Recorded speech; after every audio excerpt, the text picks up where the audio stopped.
ஓம்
ஓம் ஓம் அருள் பெரும் ஜோதி தனி பெரும் கருணை அருள் பெரும் ஜோதி பேரும்பம் பேரும்பம் பேரும்பம். ஓம் மான்றகளே உணர்ந்து கொள்ளுங்கள், அண்டத்திலிருந்து பிண்டத்தில் மான்றகளை நோக்கி பார்க்கின்றான் பரமாத்மா ஜீவாத்மாக்களை. இந்த ஜீவாத்மாக்கள் ஊனுருகி ஒளி பெருக்கி கொண்டிருப்பதுதானே காத்திய தீபம். இன்று காத்திய தீபத்தில் நீங்கள் ஒன்றும் புரியவில்லையா?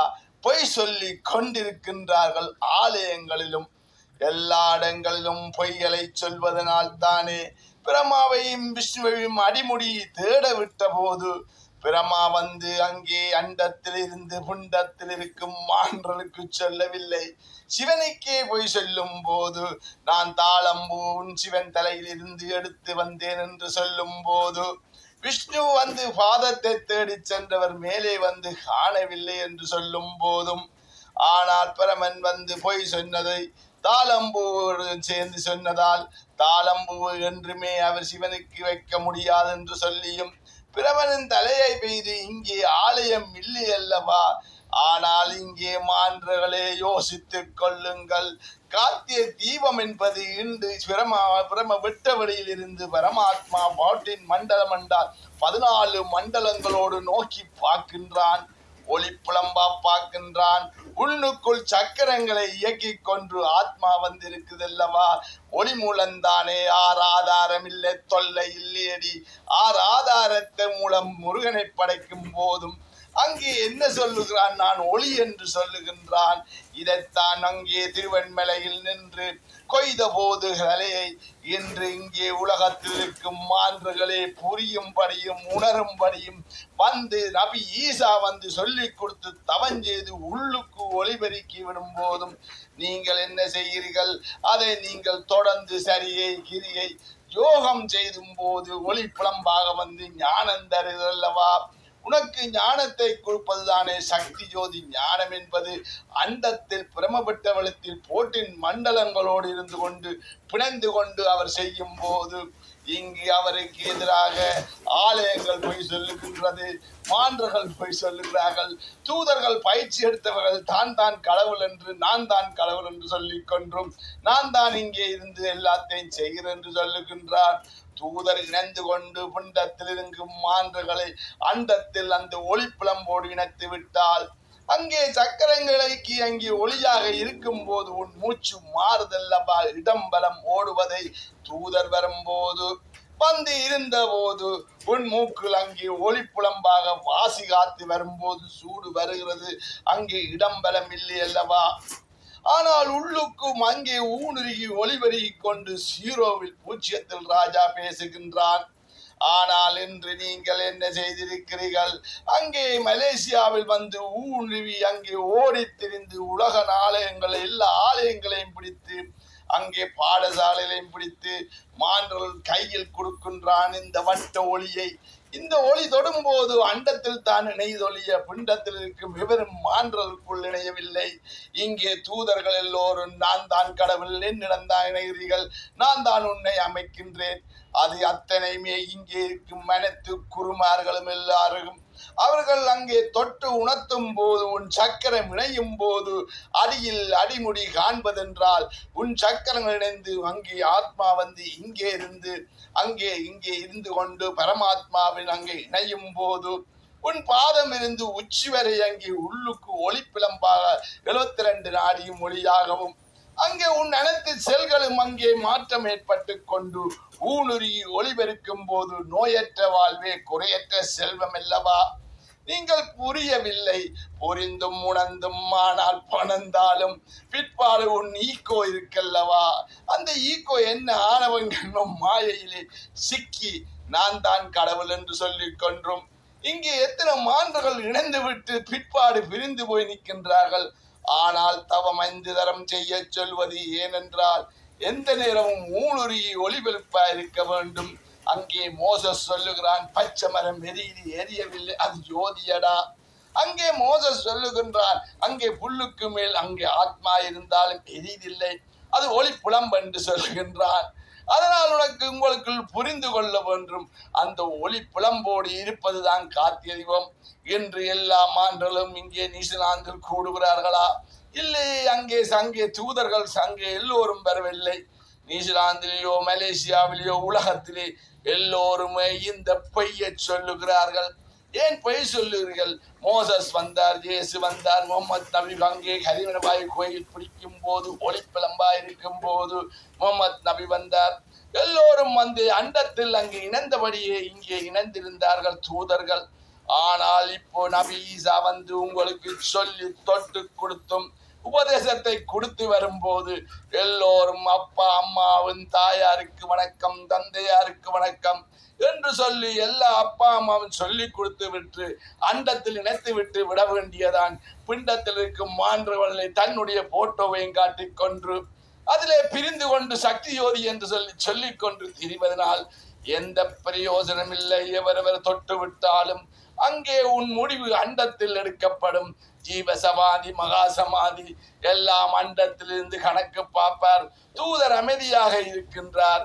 ஏனென்றால் அன்று அங்கே உங்களுக்கு தெரியவென்றும் அங்கே எல்லாரிடமும் கொடுத்து விட்டு எல்லா மக்களிடம் நம்பி கொடுக்கின்றார் மான்றரிடம்.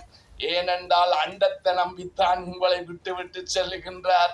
அண்டத்தில் நம்பித்தான் என் ஆத்மா அங்கே பரமாத்மா இணைந்து கொண்டிருக்கிறது அல்லவா. பிண்டத்தில் இருக்கிற மான்றுகளை உணர்ந்து கொள்ளுங்கள். அங்கே இருந்து பூலோகம், போர்லோகம், சொர்க்கலோகம், மகலோகம், ஜனலோகம், தவலோகம், ஆதவலோகன் அந்த லோகங்கள் உள்ள அங்கே இருக்கும் அண்டத்தின் விரிவாக்கம் எப்படி? இது பல கோடி நட்சத்திரங்களை படித்து 27 நட்சத்திரம் மூலம் உன் ஆத்மா இயங்கிக் கொண்டிருக்கிறது. சூரியனின் சந்திரன் உதித்து அங்கே சூரியன் 27 வருஷம் ஒவ்வொரு நட்சத்திரமா சுத்தி வரும்போது இயக்கி அழிவு வந்திருக்கின்றது. அன்று சொல்லும் போது ஸ்ரீலங்காவில் அங்கே வெள்ளத்தில் அழிவிருக்கின்றது, அங்கே மண் சரி வருகின்றது. கடைசியாக பஞ்சபூதம் மண், நீர், நெருப்பு, காற்று, ஆகாயம் ஆனா நீரில் அழிவு வரப்போவதல்லவா, அங்கே காற்றினால் அழிவு வருவதல்லவா, சூறாவளியினால் அழிவு வருதல்லவா. யோசித்துக் கொள்ளுங்கள். ஏர்த்குயிக் வந்து விட்டாலும் நீக்குளிர் வெடித்து விட்டால் உலகம் அழிந்துவிடும் அல்லவா. உலக நாடுகள் அங்கே தயாராக இருக்கிறார்கள். உலக நாடுகள் அங்கே 3ஆம் உலகப் போர் என்று சொல்லிக் கொன்று தயாராகிக் கொன்று மான்களுடைய ஈக்கோவாலும் மான்கள் அந்த அணுவெடுத்து என்ன செய்கிறீர்கள்? இந்த அணுதான் இயங்குகிறது. மூலாதாரம் அணுக்களை, சுவசித்தான அணுக்களை, மணிப்புரா சூரியகளை, அனகாதம் சூரியகளை, விசுத்தி சந்திரகளை, அங்கே நெத்திக்கண் சந்திரகளை, சாகாக்களில் சூரியனும் சந்திரன் இயங்கிக் கொண்டிருக்கும். ஆனால் உங்கள் முதுகுத்தண்டு சக்கரத்தின் கர்மாவால் இயங்க முடியவில்லை. அதை தவஞ்செய்து நீங்கள் எல்லோரும் ஊனுருகி ஒளிபெருக்கினால் அங்கே இயற்கையில் மாற்றம் நடக்கும். இயற்கைக்கு நீ அடிமை. ஆனா இயற்கைக்கு நீ அடிமை என்றால் இயற்கையோடு தவம் செய்ய வேண்டும். நீங்கள் எல்லோரும் என்ன செய்து வைத்திருக்கிறீர்கள்? இன்று அனைத்து ஆலயங்களிலையும் வைக்க சொன்னால் எல்லா ஆலயங்களிலும் பிராமணர்கள் பொய்யை சொல்லிக் கொண்டு இந்த வாசி காத்துக்கு பொய் சொல்லும் போது, உன் மூக்குள் ஓடும் காத்து சூரியன் சந்திரன் ஓடும் போது, உன் முதுகு சந்து சக்கரங்களில் இருந்து வரும்போது நீங்களே பொய்யலை சொல்லும் போது பிராமணர்கள் எல்லோரும் இந்த ஞானத்தை மறைத்து திருமுறையில் எழுதப்பட்டதும் அப்பர் சம்பந்தர் மாணிக்க வாசகர் ஒளியாக பறந்தார்கள். அவர்கள் ஒளி புலம்பாக இருக்கும் போது அவர்கள் சொல்வது என்ன? நீங்கள் யோசிக்க வேண்டும். நீங்கள் எல்லோரும் ஒளிபெருக்கி அங்கே திருமுறையில் இருப்பதுதானே சரியே இரியை யோகம் ஞானம் சிதம்பர ரகசியம். சிதம்பர ரகத்தில் 22 நாடியும் பவுன் என்று சொல்லுகின்றான். மனமய கோஷம், விஞ்ஞானமய கோஷம், பிரணாயமய கோஷம், அன்னமய கோஷம், ஆனந்தமய கோஷம். இந்த ஆனந்தமயத்தை அன்னத்தை உண்பதுதானே அமுதம். அதுதானே அந்த அமுதம் என்பது என்ன? உள்நாக்கில் வடியும் அந்த பஞ்சபூதத்தினால் அமுதத்தினால் மாறுகிறது. உன் அந்நியாய கர்மா அழிகின்றதல்லவா. உங்களுடைய கர்மா என்றால் என்ன? அந்நியரை எண்ணி. அந்நியர் என்றால் தெரியுமா? நீங்கள் சிவனை விட்டு விலகும் போது, சிவன் ஒளிப்பிழம்பாய் இருக்கும் போதென்றால் சிவன் என்பது யாரு? அண்டத்தில் பரமாத்மா தான். ஆனால் நீங்கள் யோசிக்க வேண்டும், ஜீவன் என்பது உன்னுடைய ஜீவன். ஜீவன் இணைந்து கொண்டிருக்கும் போது எல்லோருமே சிவ ஒளி போல் ஒளிப்புலம்பா இருப்பதுதான் காத்திய தீபம். இன்று எல்லோரும் ஒன்று கூடி உலகத்தில் இருக்க மான்கள் எல்லோரும் ஒளிப்புலம்போடு தவம் செய்து கொண்டிருக்க வேண்டும். இன்றல்ல எந்த நாளுமே 5 தரம் தவம் செய்ய வேண்டும். அதிகாலையில் வந்து ஒளிப்புலம்போது அண்டத்தோடு இணைந்து கொண்டு நடக்க வேண்டும். பிண்டத்தில் இருக்கும் மான்கள் 24 மணித்தியாலும் அங்கே தூதர் நடக்கின்றார். அங்கே இன்று 18 வருஷம் ஆகின்றது, 19 வருஷம் ஆகிறது, நடந்து திரிகின்றார் அல்லவா. இப்போ 19 வருஷத்தில் நடந்தாலும் பெண்ணும் 21 வருஷம் வரும்போது என்ன ஒளிப்புலம்பா உங்களுக்குள்ளே பிரச்சனை வரப்போகுது. 21 வருஷம் வரும்போது உலகம் மாறி நிற்கும், கலியுகத்தை நிற்கும். கல்கிக்கு வந்ததண்டா. கல்கி அண்டத்தில் தான், பிண்டத்தில் இல்லை. அண்டத்தில் தான் இயங்கும் கல்கி அவதாரம். பிண்டத்தில் இருக்கும் மான்கள் எந்த சொன்னாலும் விடுபடாது. அதுதான் கலியுகத்தில் வந்து கல்கிக்கு வரும்போது அழிகின்றது. அதுதான் உலகம் அழிந்து அங்கே புது யுகம் வரும்போதுதான் கல்கியில் வந்து நிற்கும். அப்போது மான்கள் ஞானத்தில் அண்டத்தில் இருந்தபடியே நடப்பார்கள். இதுதான் சக்தி ஜோதி ஞான உபதேசம். பேரும்பம் பேரும்பம் பேரும்பம். இன்றைக்கு காத்திய தீபத்தில் எல்லோரும் அண்டத்திலிருந்து நடக்க வேண்டும். இன்றிலிருந்து எவர் நாளும் அங்கே அண்டத்தில் இணைந்து நீங்கள் நடந்து திரியுங்கள். படித்து பாருங்கள், இணைந்து பாருங்கள், உங்கள் தொழிலை செய்து பாருங்கள், எல்லாமே சரியாக நடக்கும். அங்கே இருந்து இயங்கிக் கொண்டிருக்கும் உன் மூளையில் இருக்கும் 2000 செல்களும், அங்கே 21,000 செல்கள் இயங்கும் போது ஏனைய செல்களும் மில்லியன் செல்களும் அங்கே உங்களுக்குள்ளே இயங்குவது அண்டத்திலிருந்து என்பதை உணர வேண்டும். இந்த சூரிய காலத்தில் சோலார் சிஸ்டம் மூலம் இயங்கிக் கொண்டிருப்பது சூரிய சிஸ்டம். இங்கே சூரிய சிஸ்டத்தில் அங்கே என்ன நடக்கின்றது? உன்னுடைய கர்மனை அழியவே அழியாது. அதனால் அண்டத்திலிருந்து ஒளிப்பிளம்பாக பிரமன் பொய் சொல்வது போல். ஆனால் இங்கே ஆலயம் இல்லாமல் செய்தது என்ன காரணம்? அங்கேதான் இருக்கன்று அண்டத்திலே சொல்லி காட்டி அங்கே வைத்து விட்டார் அல்லவா. அதனால் தான் நீங்கள் அண்டத்தை நோக்கி இருக்க வேண்டும். எனது ஆலயம் உன் ஆலயம் என்றால் நீங்கள் தான். அதனால் உன்னுக்குள் இருக்கும் சக்கரங்களை இயக்கி விடுகின்றார். எல்லோரும் ஓடி சென்று செய்யுங்கள். எல்லா மான்களும் சிவந்து விடலாம். எல்லோரும் இணைத்து விடணும். அண்டத்தில் தான், பிண்டத்தில் நீங்கள் எந்த சக்தியும் எடுக்க முடியாது. அண்டத்திலிருந்து வாழ வேண்டும். இந்த காத்திய தீபத்தோடு எல்லா மான்களும் ஓடி செல்லுங்கள். ஒற்றுமை என்பது என்ன? அன்பே சிவன்.